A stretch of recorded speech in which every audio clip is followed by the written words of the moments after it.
Jill isn't crazy? What if this guy really does have Molly? Shut your hands!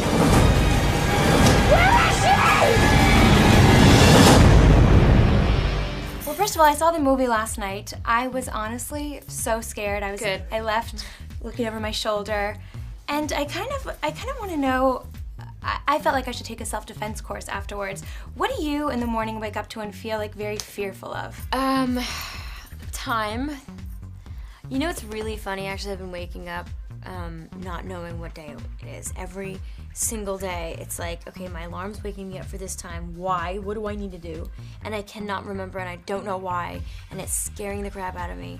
But it's mostly running out of time is what I fear. And I also fear failure at every turn, especially during press for movies. But well, you're doing really well so far. Oh, thanks. It's like my thesaurus is just not big enough. But yeah, that's what I worry about. I mean, situationally, I'm sure there's always things that I think about, you know, when I'm dealing with hard stuff. But luckily, I haven't had to really deal with anything tough lately. Well, in the movie, you constantly have to try and prove yourself right, or try to prove everyone else right. Is there a time in your life when you felt like you had to sort of get vindication for something? I think I just struggle with being taken seriously because I feel like there's a lot of ageists out there, and I feel like I'm just kind of people are quick to be condescending because of my age or the way how old I look. Sometimes I look really young, sometimes I look my age. So that's something I struggle with, and you know, otherwise it's never like I'm trying to prove something that is true and people won't believe me. That's never happened, but God, that would be so frustrating if it did, because I had such a hard time with the scene in the beginning of the movie where I'm trying to tell the cops, explain to the cops that my sister is gone and there's nobody to help me, and like I have nothing, and they just don't believe me, and it's awful because you realize she's completely alone on this. Yeah, I was gonna ask you, is it more or less difficult to sort of have just yourself to work with? I mean, you don't really have a major co-star in this movie. It's a little frustrating because I have to do a lot of imagining, which is fun. I mean, I have a pretty great imagination, which can get me in trouble, but otherwise works really well for my job, but it gets really, I don't know, it gets really frustrating when there's nobody there. So every time someone would come in, like Wes Bentley or Jennifer Carpenter, someone would come in from out of town to shoot a couple days, it's like a different movie, and I'd be like revived in some way, and it's just really fun.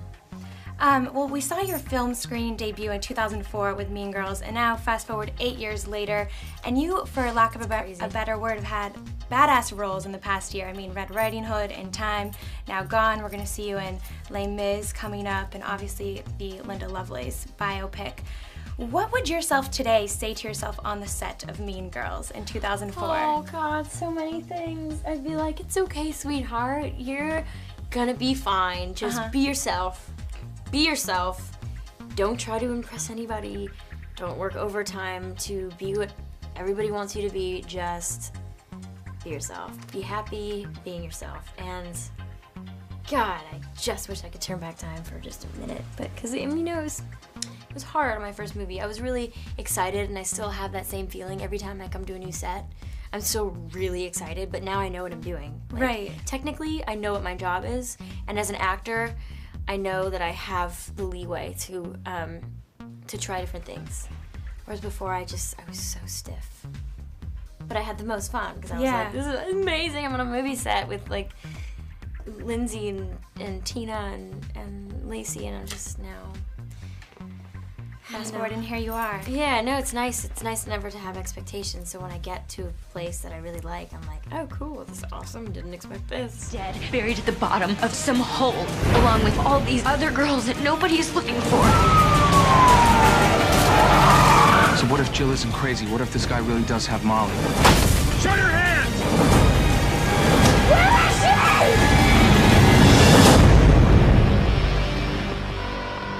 Who's this?